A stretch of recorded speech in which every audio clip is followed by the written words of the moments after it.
За сайн байцгаана уу монголчуудаа. Өмнөд Монгол подкаст ээлжид дугаар эхэлж байна. Энэ удаа бид Хятадын популяр үгсийн талаар ярих гэж байгаа. Энэ одоо юу гэсэн үг бэ гэхээр Хятадын одоо интернетээр байнгын хэрэглэдэг хэдэн үгийн талаар сонирхолтой. За нэгдүг нь Хятадаар нээж байна гэж байгаа. Нээж байна одоо монголчлуул дотоод өрсөлдөөн гэж байгаа да. Нэг осондоо гарч өрсөлдөөн гэх юм уу да. Тэгээ энэ өрсөлдөө улам одоо нэмэгдэж байгаагаар тийм ээ хүмүүс илүү хүчин чармайлт гаргаж байгаа. Гэхдээ эцсийн үр дүнг нь төдийлөн сайжирдаггүй. Эсвэл бодит ахиц дэвшилгүй тийм ээ. Ийм үржилдэг хэлж байгаахсан. Одоо дотоод өрсөлдөөн. Одоо энэ нэг осондоо ширүүн өрсөлдөөн гэсэн утгатай байна л да. За энэ одоо Хятадын өрсөлдөөн бол ер нь дэлхий дээр хосгүй өрсөлдөөнтэй газар л да. Нэгэн бол ажлын байрны өрсөлдөөн тийм ээ. Одоо зарим ажлын байрны өрсөлдөөн маш их байдаг. Жишээл албан хаагч тийм ээ. Одоо албан хаагчийн шалгалт гэж байдаг жил болгоно. Тэгээ энд бол одоо нэг местийн төлөө хэдэн зуун хүн, мянган хүн тэгээд өрсөлдөг тийм тохиолдол зөндөө гардыг. Тэгээ энэ нь юутай холбоотой гэхээр одоо нөгөө ажил гүйдэлтэй нэгтгэх нь холбоотой, хоёр дахь нь Хятадын одоо үйлдвэрүүд тийм ээ одоо гадаадаас хөрөн оруулсан үйлдвэрүүд Хятадаас нүүж гарч явахтай бас холбоотой байдаг шиг байлээ. За 2003 оны Хятадын статистикийн товчооны одоо мэдээгээр үзэхэд бол 16-аас 24 насны залуучууд бол 20% нь одоо ажилгүй байдалтай байна гэж байгаа. Энэ бол мэдээж хэрэг наа чин худлаа тоолдоо энэс хамаагүй илүү байх хэрэгтэй байт юм билий.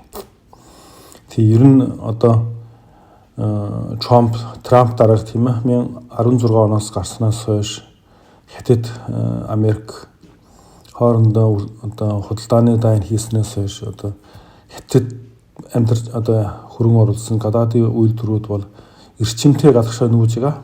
Одоо Вьетнам, Таиланд, Энэтхэг, Тайван гэдэг Мексик гэж маш их гарч байгаа. Тэгээ ажлын олд цайгаа муутай болсон. За нөгөө тэйгүүр энэ залуучууд боловсролын одоо нөгөө төвшин бол харьцангуй болсон өндөр болсон. Одоо жилдээ 11-2 сая хүн ихтэйд одоо техникум сургууль төгсдөг болсон.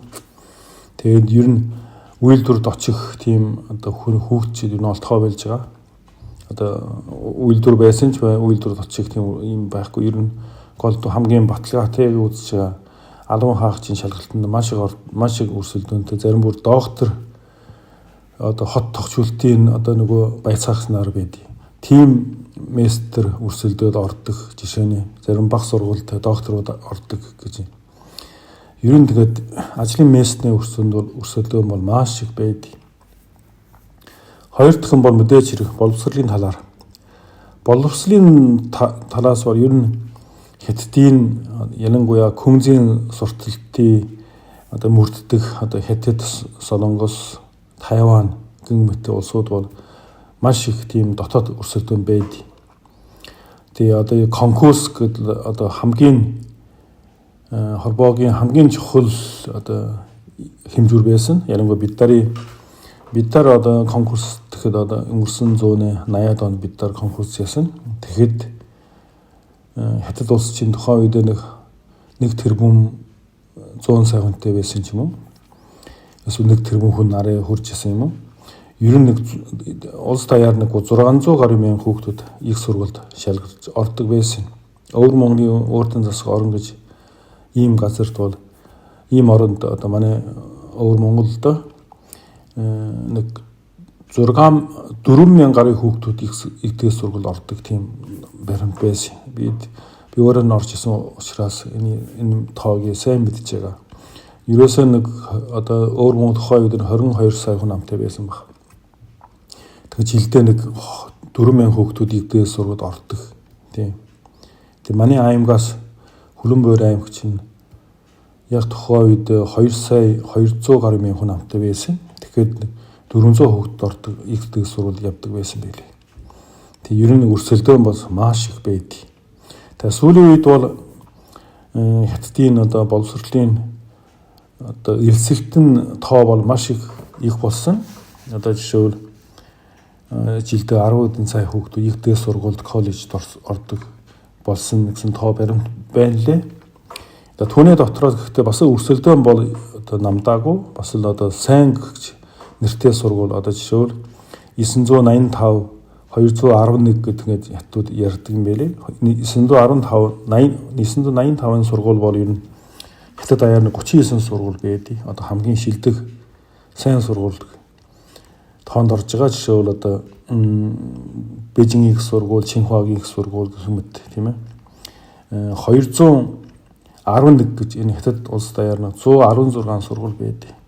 Энэ 116 сургуулиуд одоо 915-аас 85-аас арай жоохон доош шатны. Гэхдээ бас харьцангуй хятадтай урдаа бэрдэг одоо 116 сургууль байдаг. Харин сонирхолтой Өвөр Монголын одоо өөр тань засгийн оронд бол одоо Өвөр Монголын их сургууль бол 985-нд ордог. Нэг өсөндөө хятадтай 39 сургууль дотроо багтж байгаа. Тэгэхээр бас нэг 211 бол ерөөсөн Бугад хотын ган төмөрлөгийн дээд сургууль гэж байгаа. Тэр нь л багтж байгаа. Бусдын бол одоо хятадын шилдэг сайн сургуультай бол арай багтж чадахгүй байна л да. За бас нэг дотоод өрсөлдөөн бол юунд байдаг бэ гэхээр одоо олон нийтийн мэдээллийн хэрэгслээр тийм ээ өөрийгөө одоо хэдэн жилийн өмнө бол маш их одоо 6 тавьдаг одоо нэг юу гэдэг лээ найз нөхдөдөө өөрийгөө гайхуулдаг гой хувцас гой аялдаг тийм одоо зураг бичлэгээ их тавьдаг байсан. Ер нь энэ талын юм бол маш их байдаг. Одоо хүмүүс ч бүр тянхааргүй тийм царайтай болждаг байна шүү дээ. Яг бодит хүн бол шал өөр тийм. Гэтэ одоо бүр янз заслаад хачин гой болгодог. Тийм ийм нэг олон нийтийн өмнө тийм ээ би ийм гой байдаг, би ийм мөнгөтэй байдаг, би ийм эрх мэдэлтэй байдаг, би ийм аялдаг байдаг, би ийм сайхан байранд амьдарч байгаа гэх мэтээр уралддаг тийм бас нэг өрсөлдөөн байдаг. За дараагийн дотоодын өрсөлдөөн бол ер нь орон сууцны одоо үн бол тасралтгүй өсөөд одоо орон сууцны үн бол тэнгэр тулаад одоо жоохон буу тийм хандлага байгаа. Гэхдээ ер нь залуучууд бол хизээч энэ одоо орон байр бол авахааргүй тийм үнэтэй одоо ч байгаа л да. Жишээл Бээжин хотод нэг 60 мянган юанаас 100 мянган юаны хооронд бол нэг квадрат нь үнэ байдсан байл. Нэг квадратын үнэ бол 30 саяас 50 сая байдаг. Нэг юан чинь 500 500 байдаг шүү дээ. Тэгэхээр нэг квадратын бол 30 саяас 50 сая байдаг Бээжин хотод. Тэгээ ийм одоо 100 квадрат бол одоо хэд болдгийг. Энэ замбраа 2 тэрбум бишээ 2 тэрбум 500 сая болдог байдаг шиг байлээ. Энгийн хүн бол тэгээд авахааргүй. Яг та мөнгөтэй хүмүүс бол аавна л да. Гэтэ ер нь залуучууд бол ер нь одоо энэ өрсөлдөөн дотроос бол ер нь байранд бол орд дийлэхгүй. Тэгээ Хүүх хотод сонирхолтой квадрат нь 15 мянгаас 20 мянган юан байдаг нэ. 15 мянган юан чинь 500 үрчгэлэхэд байдаг. 7 сая 500 мянган төгрөг юм уу? Тий 7 сая 500-аас 10 сая төгрөг байна. Нэг квадратын үнэн бол. Одоо аймгийн одоо миний амьдарч байсан хот Хайдар хотод квадратын үнэн 6 мянгаас 8 мянган юан болдгийг. Энэ бол 3 саяас 4 сая төгрөгийн хооронд байгаа байна л да квадратын үнэн. Тий. Энэ бол өнөөдрийн Улаанбаатарын үнэтэй ойролцоож юм уу?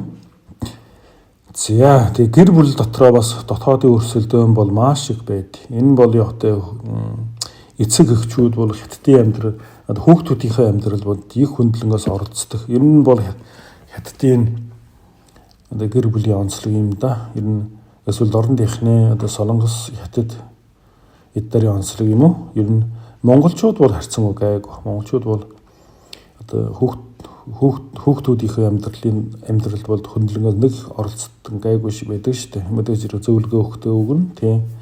Бэр гоёхтаа ёс үйтгэлээ гүйцэтгэх нь. Гэхдээ одоо энэ хүнтэй суун тэр хүнтэй суун энэ тэгж энэ тэр гэд ер нь монголчууд нэг их тэхгүй байна л да. Хятад бол тийм биш. Энэ хүнтэй суух ёстой, тэр хүнтэй сууж болохгүй. Эсвэл хизээ хүүхд гаргана. Бараг л бүх юм одоо тийм оролцдог. Энэ бас гэр бүлийн дотоод өрсөлдөөн болдог байна гэнэ. За хятадын одоо нөгөө интернетээр бас нэг дэлгэрж байгаа одоо мод үг бол одоо тангпин гэж байгаа. Тангпин бол миний орчуулгын ер нь хавтгай дээш харж хөвтөн гэсэн утгатай үг л дээ. Одоо хүсэлгүй амьдрах гэсэн утгатай. Энэ үүсэх шалтгаан нь бол ерөөсөө хэд ширүүн өрсөлдөөн тийм ээ. Одоо нийгэм, ажлын байрны тийм одоо залуучууд бол ер нь тэгээд энэ шаардлага нийцэхийн төлөө нэг тасралтгүй өөрийгөө шавхан дайчлан тийм өөрийгөө алдсан тийм одоо нэг ширүү өсөлтөөнтэй бас холбоотой. За хоёр дахь нь бол амжиргааны өртөг бол амар өндөр байдаг. Хамгийн амжиргааны өртгөн бол нэгтгэн ерөөсө орон сууц байдаг байхгүй юу? Орон сууц бол тэнгэрт тулсан. Одоо Бээжингийн орон сууц бол ер нь 10 сая юанга ярина шүү дээ. Тий 10 сая юан чинь замраа өмнө бичтэй. Тий 8 сая 10 сая юанга ярьдаг байхгүй юу? Тэгээд цалинг нь хэд билээ? За бовсролын өртөг бас маш их өндөр байдаг. Ер нь жилдээ хүмүүс ер нь ядуу айл бол хүүхдийн сургаж чадахгүй хэмжээнд тийм байд юм байлээ. Тэгээ амьдралын чанар, сэтгэл зүйн дарамт тийм ээ. Ер нь бүгд амжиргааны өртөгт орж байгаа. Ер нь үүнээс болоод хүмүүс чинь тэгээ одоо юу хийсэн ч бүтэхгүй учраас одоо бүр хитсэн амар байна дөө ажил хийхгүй гэдэг тийм хүсэлтэй болсон. За дараагийн бол залуучуудын сэтгэл зүйн онцлогтой холбоотой байдаг. Жишээл нийгмийн их хэмжээний ширүү хөдөлгөөн тийм ээ. Ирээдүйд тодорхойгүй байдал тийм одоо юунд одоо тэмцэх одоо мэдхэ болсон ийм залуучууд бас маш их эргэлздэг амьдрал ямар утгагүй болсон байдаг. Тэг ер нь тэгээд хүсэлгүй амьдрал тийм ээ одоо дээш харж хэвтэх юм нэг амьдралын хэлбэр нь бол бас нэгэн янз байт юм байлээ.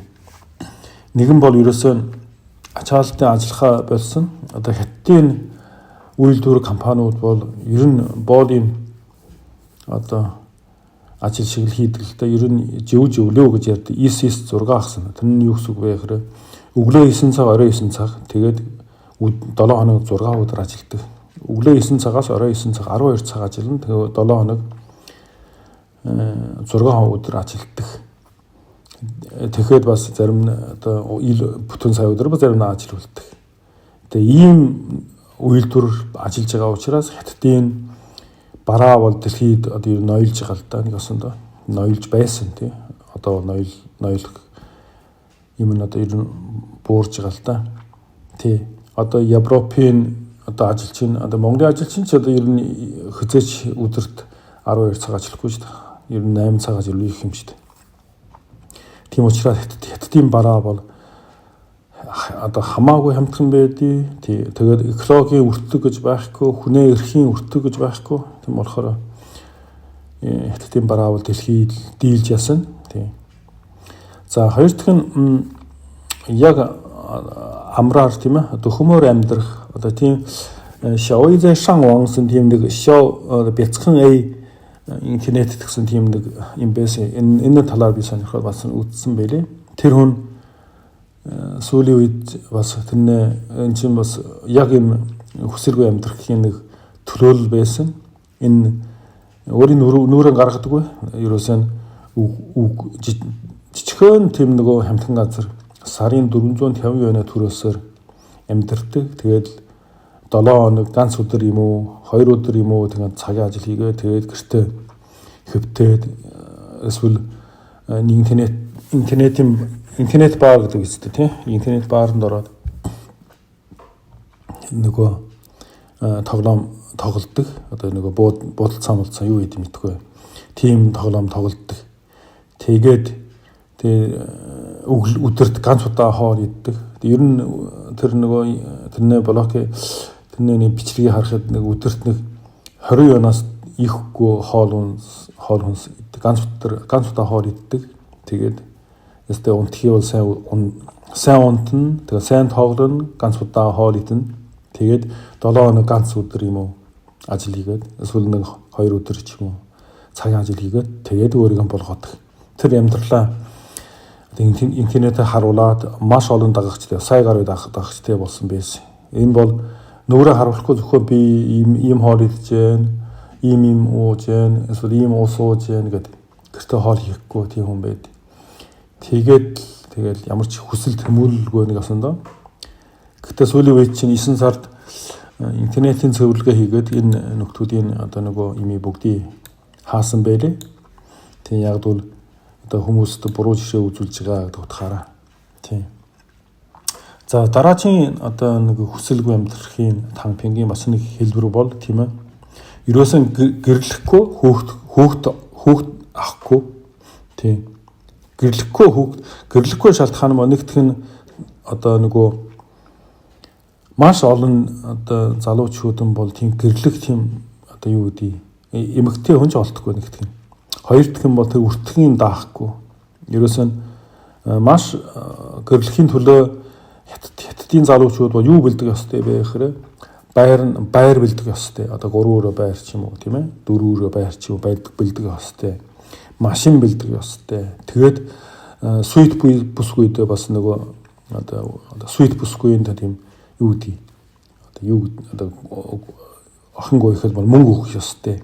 Тэгээ тэр байтугай бүр хаалгаар давхад хаалгад авах мөнгө, машинаас буухад машин буух мөнгөд тэр нөгөө жижиг тийм TikTok дээр зөндөө байдаг л да. Энэ хаалгаар давхад 80,000 yen, энэ машинаар буухад 88,000 yen гэд нэгтгэн байл. Тэгээ зарим нь тэр газар дээр гэрлэлтэд цоцолсон тийм удаач байдаг. Тэгээ ерөөсөө энэ гэр бүл болох өртөх, эсвэл хүүхд гаргадаг, хүүхд өсгөөдөг тийм өртгийг бол хятадын залуучууд бол даа хараг болсон. Тийм. Тийм болохоор гэр бүл зохиохгүй, хүүхд төрүүлэхгүй. Тийм. За хүүхдтэй болсон, гэр бүлтэй болсон ч хүүхд гаргахгүй. Тийм шийдэл төрсэн байлээ. За дараа чинь одоо хүсэлгүй амьдрахын хамгийн одоо шилдэг нөгөө хэлбэр нь бол ерөөсөн орон сууцаа худалдаж авахгүй, машин худалдаж авахгүй. Яг бол хятадын орон сууц ер нь амжиргаанаас баг 30-40 жил одоо мөнгөнд төлд дийлэхгүй. Одоо нэг тэг маш олон залуучууд байр аваад хамс үлдэн ажлаа алдаад хамс үлдэн байрчгүй банкнд баахан хүртээ үлдсэн. Тэгээ хүмүүс нь орон сууц худалдаж авахгүй, машин авахгүй гэсэн тийм маягаар амьдрахыг хийсэн хүмүүсийн хүсэлгүй амьдрахын нэг хэлбэр гэдэг юм байлээ. Тийм. Яг хятадын нийгэм бол ер нь амжилтын төлөө бол бүхнээ зориулдаг, өөрийгөө дайчилж чаддаг, өөрийгөө зовоож чаддаг, тийм ээ. Одоо дээхэн үеийн одоо конкурс маягийн тийм кожиг хоршид бол хятадын залуучууд бол хятадын үеийн залуучууд бол тэгээд гизгэн тийм ээ. Одоо цааснаас уяад тийм ээ өөрийгөө одоо эсвэл зарим нь шөвг гартаан шөвг барьчгээд нойр хөрхөл шөв одоо гуяан шөвгддөг тийм ийм маягаар өөрийгөө дайжилдаг, амжилтын төлөө конкурс тийм ээ тэр давхын төлөө бол маш их чармайдаг. Одоо ч ер нь хүүхдүүд нь тийм байдаг. Ер нь тийм маягаар шаарддаг эцэг их нь. Тийм одоо сүүлийн үеийн одоо залуучууд нь бол одоо тийм амжилт бол хэрэггүй. Ерөөсөө хүн бол тэгээд амьдрал болоо гэсэн тийм философитой болж байгаа. Тийм. Бас нэг бол идэхгүй, энэ бол бас нэг идэхгүй эсэргүүсэл үзүүлж байгаа л да. Яг өнөөдрийн хятадын нийгмийн шудраг бус байдал тийм ээ. Одоо түших нөлөө түших тийм ээ. Тийм нөрөх байхгүй ер нь хятадын энгийн залуучуудын амьдрал маш яаж чармайсан ч бай, яаж махан зураасан ч бай, унтахгүй ажилласан ч бай ер нь сайхан амьдрахгүй гэдгийг ойлгоод тэгээд ер нь бүгд одоо тампин буюу тийм ээ хүсэлгүй амьдрал руу орсон байд. Энэ хоёр дахь тийм ээ хоёр дахь юм интернетээр их л яригддаг тампин гэдэг. Хятадууд бол нам засахсан бол энэ тампингийн эсрэг маш олон одоо юм гаргасан. Одоо яа тий тампин одоо идэхгүй амьдрах нь бол буруу байдаг гэдэг. Гэхдээ нэг залуучууд нь ойлгосон ихэнх залуучууд нь бид нар чинь чармайсан ч нэмэргүй гэдэг. Тийм болохоор нам засахын юу ярьсан ч вэ хүн байр худалдаж авахгүй ажил идэхгүй одоо хийхгүй бол одоо тэр яах юм ямар хүчээр баяр хөдөлж байгаа машин аав гэж шаардлагатай биш үү. За 3 дахь нь интернетээр бас нэг үг явагдаж байдаг. Рэнхон гэж. Тэгээ нэг асуусан рэнхон гэдэг чинь яг цаана утгах юм бол хүний нөөц гэсэн утгатай л да. Гэхдээ цаашаа шилжсэн утгах юм бол ерөөс хүн уурхай гэсэн утгатай байд юм билээ. Энэ залуучууд бол өөрийгөө тийм ээ уурхайны хөдөр шиг тийм хүн уурхай болсон байна. Одоо нийгэм эвдэрийг олборлоо тэгэд олборлоо хэрэгтэй хэсэг нь аваад тийм ээ одоо хаягдл нь тийм ээ зам дэвсэн төмөр замын тэр модон доор дэвсдэг юм уу тийм ээ ийм маягаар миний бид нарын амьдрал бол хүн уурхай байна. Нөгөө талаар энэ бол цаанаа бас нөгөө одоо эргэтэн шилжүүлэх тийм ээ хүний нөөцний утгатай бас цаанаа агуулж байгаа. Яг түр хаттын өнөөдөр бол залуучууд алга болох хэдэн саяар алга болдог жилдээ хичнээн 100 мянгаар алга болдог тийм тоо байдаг. Энэ нь бол голдуу нөгөө бөөрн авчдаг, нүдний бүрхүүлэн авчдаг тий одоо илгэн авчдаг ч гэх мэтлэнгээр тэгээ ашиглагддаг тий.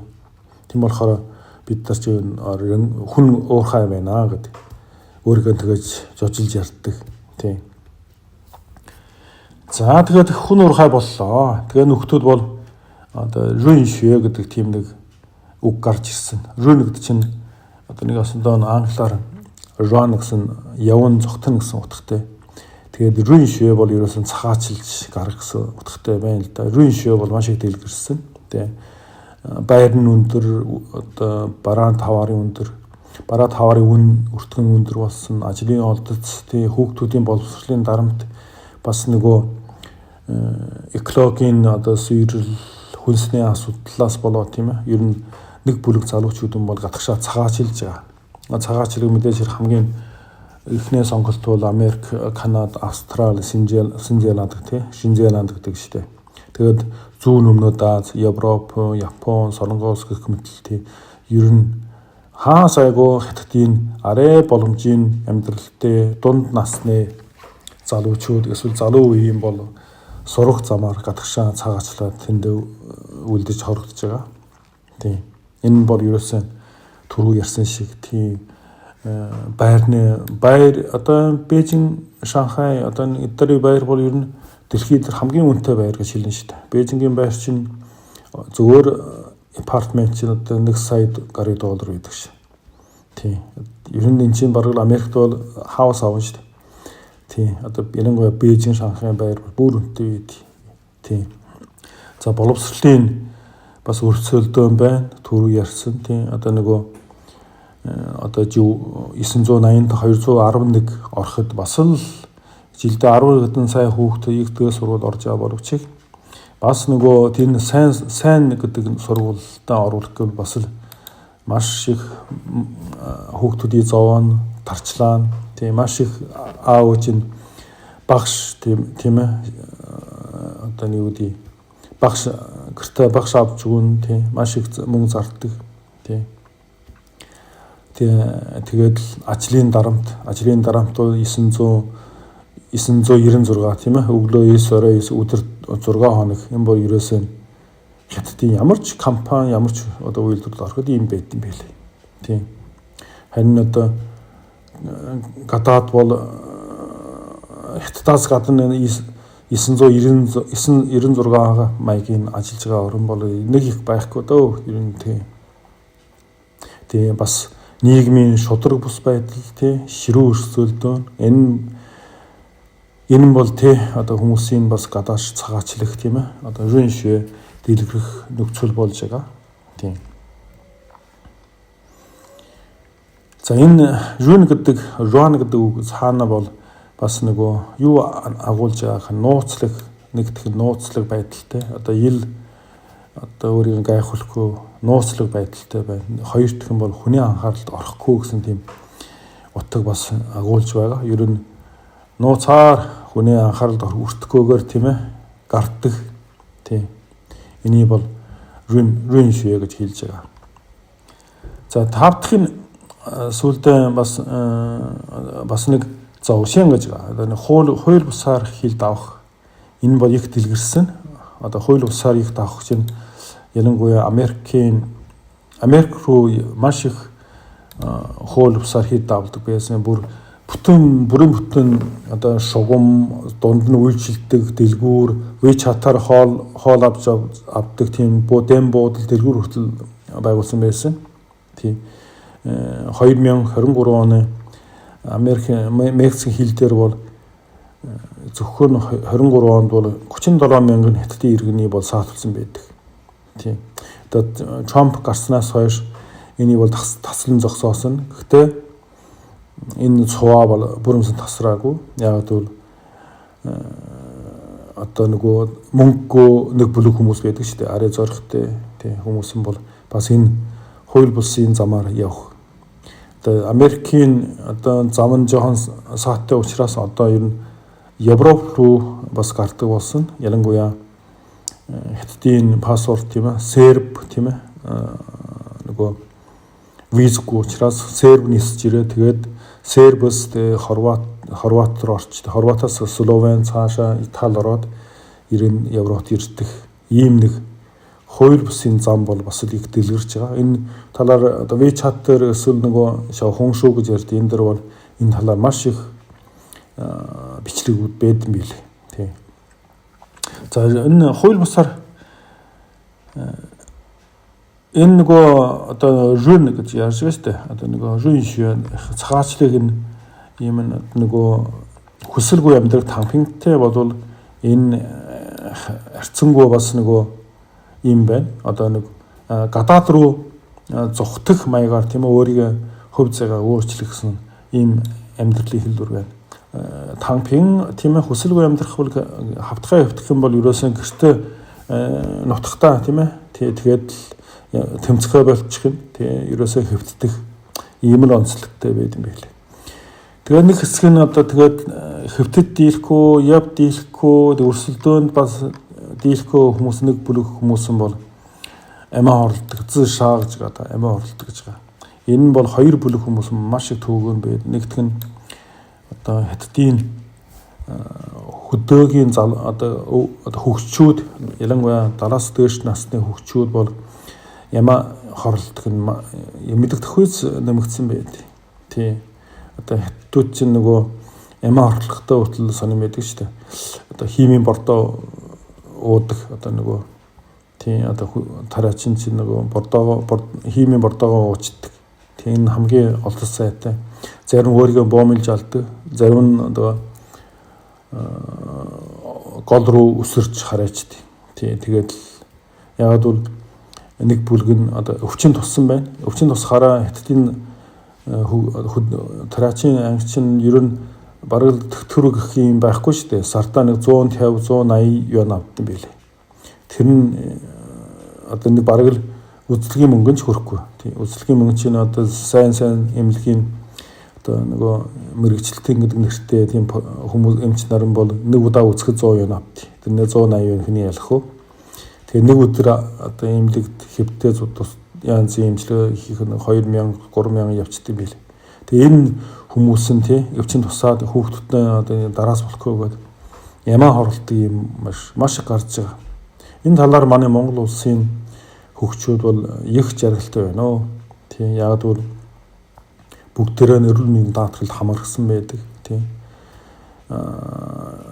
Тэгээд өвчин тусахаар хүүхдүүд эргэж тойрдог тий найз нөхөд хамт ажилладаг хүмүүс бүгд эргэж тойрдог. Энэ талаар бол Монгол бол хятадаас хэд дахин илүү хөгжсөн байдаг юм билээ. Энийг хүмүүс зарим мэдэхгүй л дээ. Яг мөнгөний төлөөлөл бол хятад бол үйлчлэх бол байна. Харин эмзэг бүлгийнх нь тийм ээ тийм нөгөө одоо хязгаар нутгийн тийм ядуу хүмүүс бол үнэхүү өст өөр өвдөлтөд амьдарч байгаа шүү дээ. За ямаа хорлохын бас нэг бүлэг хүмүүс бол нэг хятадын залуучууд байдаг.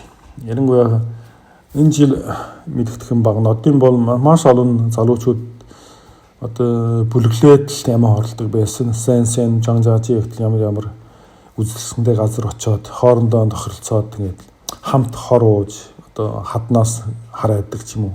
Ийм маягаар бол ямаа хорлдог байсан. Тийм. Энэ залуучуудын асуудал байтад бол хамгийн хэцүү байдаг. Ялангуяа сэтгцийн өвчтэй хүн бол залуучууд бол ер нь хятадын тийм үндэсний хямралын цэнхэр ном гэсэн тийм номын бүртгэгдсэнээр бол энэ 20%-тэй байна л да. Ер нь залуучуудын 20% нь ямар нэг хэмжээний депресс байдаг юм бэ. Тийм. Харин нөгөө эмнэлэгт ханддаг хүн ер нь 10% хүрэхгүй гэдэг юм байна. Тийм. Тэгээ залуучуудын ямаа хортлог ерөөсөө бас л түрүү ярьсан шиг тийм. Одоо ер нь орон байр байхгүй, ажил олдохгүй, боловс сургууль төгслөө ажил олдохгүй тийм. Тэгээд нийгмийн харилцаа бол бас маш их хүний зовоод яг одоо Монголын нийгмийн харилцаа бол харьцангуй амар байдаг. Хятадын харилцаа бол ёстой жинхэнэ хүний тамлан штэ. Тийм. Юу бүх хүмүүс тэндээ хүлэгдээл шаналдаг зовоод гэдэг гарч чадахгүй тийм. Одоо тэр ангийн хүүхэд нь одоо их сургуульд орлоо. Өнөө ангийн хүүхэд нь гадагшаа явахчгаа тэрний аав нь эмнэлэг төвсөн, тэрний ээж нь яасан гэдэг ер нь тийм нийгмийн харилцаанд бол хятадуудын бол маш их зовоодог. Тийм. Монгол болон талаар байна л да. Гэхдээ би мэдээж хэрэг одоо хамаатан цадна өвдөх нэгэн дэмждэг байр байна. Гэхдээ хятад шиг тийгээд дарамт бол харьцангуй байхгүй юм бэ. Би бол тэр мэдэнтэй. Тийм учраас залуучууд бол тэгээд тэмцэх тийм хүсэл гуйсан. Тийм тэмцэж нэмэргүй ном сайн сургуульд орлоо төгслөө бас л ажилгүй. Тийм учраас ер нь одоо яадаг тэр чин хайдаг зарим нөгөө сэтгэл зүйн жоохон депресстэй хүмүүс бол амиа хорлдог. Тийм. Ялангуяа одоо нөгөө одоо 7 сарын дундуур нэг хятадын конкурс болдог шүү дээ. Конкурсны дараа эсвэл мастерны шалгалтын дараа бол залуучуудын одоо амиа хорлог өндөргүй гэж тийм судалгаа гарсан байдаг. Ерөөсөө нэг бүлэг хүмүүс нь бол тэгээд сайн сургуульд орох гээд дийлэх орох амиа хорлдог. Зарим нь тэгээд яах вэ тэгэл тэр нэг хүлээж чадахгүй амиа хорлдог. Ер нь залуучуудын асуудал монголчуудаас их монголчуудын залуучууд харьцангуй төлөвшсөн байдаг. Одоо хятадын сүүлийн үед би бас хятадын имийн сонирхоо чанаад ихэд ер нь хөтлөгч нар нь бол явахтай сайн темотой янз янз байдаг л баг. Гэтэ ер нь тэгээд жирийн хорвогч байгаа хүмүүсийн сонсоод яхад бол ер нь хятадын залуучууд зарим нь үнэхээр одоо 0 толгойтой ихэд хаашаа бас хийж болохгүй л баг. Гэтэ ер нь ерөөсө цаанаа нэг л биш. Яаж ийм бүлэг ийм олон масстэй хүмүүсийг ийм тэнэг болгож чаддаг байна гэж зарим би өөрөө гайхшдаг байхгүй юу. Тийм учраас хятадын боловсрол хүүхдийн бүр багаас нь хүнтэй харьцуул сургадаггүй, гэр орны ажил хийлэгдэггүй, тийм ээ. Өөрийгөө зохицуулж чадахгүй. Одоо бид нар ч өөрөө хүний хэлэхэд бид нар ч өөрөө тэгж үтсэн. Би чинь 10 жил төгсөл ямар ч гэрийн ажил хийж сураагүй, тийм ээ. Өөрийн хувцааны угаас сураагүй тэгээд сүүлд их сургуулийн хаалгыг татсан. Тэгээд яандаа тэгээд амьдрал донд сурна л да. Гэтэ ерөнхийдөө бол амьдралд ерөөсөө сургадаггүй, хүний харилцаанд оролцуулдаггүй. Тэгээд одоо тэгээд насан туршид хятадын залуучуудын том асуудал тийм байд. Тэгээд ерөөсөө нөгөө юм байдаг шүү дээ. Хятадын залуучууд чинь төлөвшгүй тийм нэг жиинг өгөх тийм ном байсан хэд оны 16 билүү хэд он билүү. Тийм ном гарч ирсэн. Одоо үжиг хүн сэтгэл зүйж бичсэн. Энэ нь одоо жиинг гэдэг чинь юу? Баян бол том хүн. Гэтэ нялхсан сэтгэл зүйтэй. Одоо нялх хүүхдийн шиг сэтгэдэг ийм улс байна гэдэг. Одоо авраг биеттэй нялхсан улс гэсэн тийм ном байд юм байл. Энэ ном бас маш сонирхолтой. Тийм. Бас нөгөө талаар айл болгон ганц хүүхдтэй. Тэгээ ганц хүүхд айл бол ганц хүүхдтэй болохоор яах вэ? Тэгээд угаасаа уламжлал нь бол ер нь хятадууд бол одоо нэг шашин байхгүй, итгэл үнэмшил гэж байхгүй. Тэгээд байга ганц шашин бол ерөөсөн үр удмаа үлдээдэг. Тэгээ үр удамдаа маш их хүүхдүүдэд маш их анхаарал тавьдаг. Тэр нь бүр дэндүү хэцүүддэг тийм анхаарал тавьдаг. Тэгээ хүүхэд нь тийм ээ нийгэмтэй харьцсан хүнтэй харьцах ямар ч тийм бэлтгэлгүй тэгээд том болчдөг. Тэгээд нялх сэтгхүйтэй тийм баахан авраг том хүмүүс бэлтгэдэг. Тэгээд зарим нь одоо эхнэр нөхрийн харилцаа болох юм байвал одоо амиа хорлдог. Зарим нь нөгөө хүүхнүүд нь тийм ээ хэдэн жил үерхэд нөгөө найз залууныхаа баахан мөнгө төгрөгийг үрсэн. Тэгээ хэрвээ салангуу нөгөөдөл нь уур хэрэгэндээ гэр бүлийг нь хүйс тэмдэртэх юм бол зөндөө гардаг хятад нийгэмд. Тийм. Одоо ийм гэх мэтлэн одоо амиа хорлох асуудал бол хятадын бас нэг том асуудал байна. За дараагийн нэг нь Шэнжун шүе гэж ярьж байгаа. Шэнжун гэдэг чинь Шэнжун бол хүний нэр л да. Жан Шэнжун гэсэн хүний нэр, шүе гэж чинь судал гэж байгаа. Шэнжунгийн судал гэж байгаа. Жан Шэнжун яагаад судал болсон бэ гэхээр Жан Шэнжун чинь бол 1606 оноос 1647 он амьд явж байсан хүн байна. Энэ бол тараачийн гаралтай бослогч. Тийм ер нь яг уг гарлан бол өртөөнд ажилладаг байсан ч үлээ. Энэ юу цэргийн мэрэгжилтэй гэдэг юм да. Ийм хүн байсан. Тэгээд бослог гаргаад 1644 он энэ Жан Шэнжун гэдэг нөхөр Чэнгду хотыг эзлээд Даши Гү гэсэн улсын байг болсон. Чэнгду чинь өнөөдрийн Сычуан мужийн төв байхгүй юу? Энд өөрийгөө хаана гэж үүргэмжилсэн. Тэгээд сүүлд нь Чин гүрэнд ялагдаж алуулсан.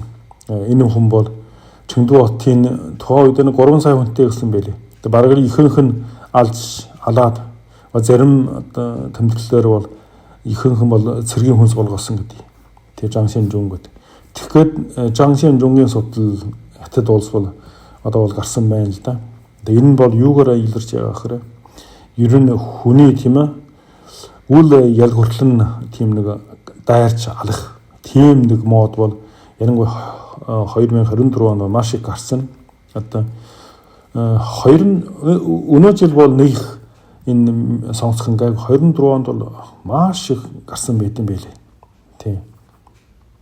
Ер нь одоо үл ял гэж те одоо ялахгүй тийм ээ бүгдийг ална. Тийм одоо гарсан. Жишээлбэл 5 сарын 20-ны өдөр нэг сургууль руу Жанши мужийн тийм ээ нэг сургууль руу нэг эмэгтэй 45 насны эмэгтэй хүн дайрч орж 6 хүний хутгаж 2 хүний газар дээр нас барсан. 5 сарын 20-нд тийм ээ Хунаа мужийн нэг 35 настай эрэгтэй бас хүн лүү дайраад тийм ээ 3 хүн алсан, 2 хүний шархтуулсан. Тийм. Энэ бол голдуу нөгөө гэр бүл зохиож чадахгүй, найз охинч байхгүй, эхнэр авд дийлэхгүй, тэгээ нийгмээс өшөө авч байгаа гэсэн тийм шалтгаантай гэж тийм одоо бичдэг байсан. Тийм. За Хунаа мужийн 7 сарын 27 дандаа 24 оны шүү дээ. Нэг 55 настай эрэгтэй хүн тийм ээ. Машинаараа 8 хүний дайж алсан, 2 хүнийг хүнд шархтуулсан, тийм 3 хүний хөнгөн шархтуулсан. Тийм. 8 сарын 31-нд Гонши Фангчэнган гэдэг тийм 2 хүүхдийн 3 хүүхдээ алсан, 53 настай хүн эрэгтэй. 9 сарын 3-нд Шандун мужийн Таян гэдэг газарт сургуулийн одоо бүүсээр 11 хүн дайрч алсан, 13 хүн шархтуулсан. Тийм. 9 сарын 30-нд Шанхай хотод супермаркетэд тийм ээ нэг нөхөр 18 хүний хотголж 13 хүн нас барсан. Тийм 30 настай эрэгтэй хүн. Энэ би бас сонирхож тухай үед энэ хүн чинь нөгөө цалингаа авд дийлэхгүй бараг хэдэн жил тойроо цалингаа авд дийлэхгүй болохоор тэгээд Шанхайд очиод хүн алсан байлээ. За 11 сарын 7-нд тийм Хунаа мужийн Чангшаа хотод Хунааны төв байна. Энийг хүн нөгөө одоо нөгөө хороо захиргаанд ороод тэг 3 нь утгалж алсан. Тийм. За хамгийн том хэрэг бол 2024 он 11 сарын 11-ны орой тий Гуандун мужийн Жухай хот одоо хамгийн хүчилтэй бүсэлдэ энэ 62 настай эрэгтэй хүн тий спортын төвийн гадаа хүн рүү машинаар дайж. Энэ машин бүр өчигдөр нь яг өнөөдөр дайрах өмнөх өдөр нь машина шинээр авсан машин. Яг дайрахгүй тийм том жип машин авсан байлээ. Энэ нөхөр яагаад хүн дайрсан бэ гэхээр их нэртэйгээ салаад өмчин нөгөө таслахад шудраг бус гэж бодсон байна л да. Тэгээд 8 хүн чинь очиод хүн дайраад 10-ны мэдээгээр бол 38 хүн дайрч алсан. 47 хүн шархсан гэдэг юм байлээ. Тэгээ нэг газар дээр нь 38 хүний дайрч алсан. Чи боддоо. Тийм. Тэгээ 2024 оны 11 сарын 16-ны өдөр 21 настай нэг залуу Жансу мужийн Үши хотод тийм ээ. Технологийн мэргэжлийн болон техникийн коллеж гэх тийм нэртэй сургууль. Энэ нөхөр хутга бариад тийм ээ 8 хүнийг хутгалж аваад 17 хүнийг шархтуулсан. Энэ нь яасан бэ гэхээр энэ сургуультаа нөгөө одоо диплом авч чадаагүй. Тэгээ нэг одоо дадлаг тийм ээ дадлаг хийгээд бас нөгөө мөнгө одоо цалингаан авч чадаагүй учраас тэгээд уурандаа очиж сургууль очиод 8 хүнийг хутгалж авсан. Тийм. Ер нь энэ нөгөө ярддаг штэ. Хятад хүн одоо яг нөгөө манай нэг найз ярддаг байсан. Яг хятад хүнийг гомдооход бас маш аюултай гэж ярьдیں۔ Бас тийм байдаг байхгүй. Яг бол хятадчиг өөрөө тийм ном одоо зүрхгүй мөртлөө яг ууранд хөрвөл тэр таршин үнэстэй жинхэнэ хор хүргэж чаддаг тийм арт түмэн л да. Тийм учраас одоо үл ялгаж тийм ээ ялгуурлын тийм дайрж хутгалж алдаг тийм бол хятад бол маш их гардаг байсан. Тийм орхоны шин рүмшөө гэж ярьдаг болсон. За ерөнхийдөө бол хятад нийгэм бол ер нь даралтай тоонд байгаа л доо. Ер нь өнөөдөр бол 1 сая 400 1 тэрбум 400 сая хүнтэй гэж ярьж байгаа боловч тимийн хүнтэй биш ч магадгүй 1 тэрбум 200 гаруй сая хүн амтай гэж миний хувьд бол бодож байгаа. Гэхдээ энэ бас маш том улс, их улс, хүн амт ихтэй, эдийн засаг маш хөгжсөн. Гэвч тэр харагдаж байгаа шиг тийм хөгжилтэй сайхан тайван орн бол биш. Ер нь тийм нийгмийн шудраг бус байдал тийм бүс нутгийн ялгаа маш их байдаг. Жишээл Шанхай, Жансу, Жижиан мужийн бүс, Гуандун мужийн бүс, одоо Шандун бол эдгээр харьцангуй амжиргаавар харьцангуй гайгүй бол харин одоо Шанши мужиг гэм үү, Чинхай мужиг юу яд эдгээр бол ер нь нэлээд хоцрогсон байдаг. Ялангуяа тийм бүс нутгийн зөрчил бол маш их байдаг. Зөрөө бол маш их байдаг.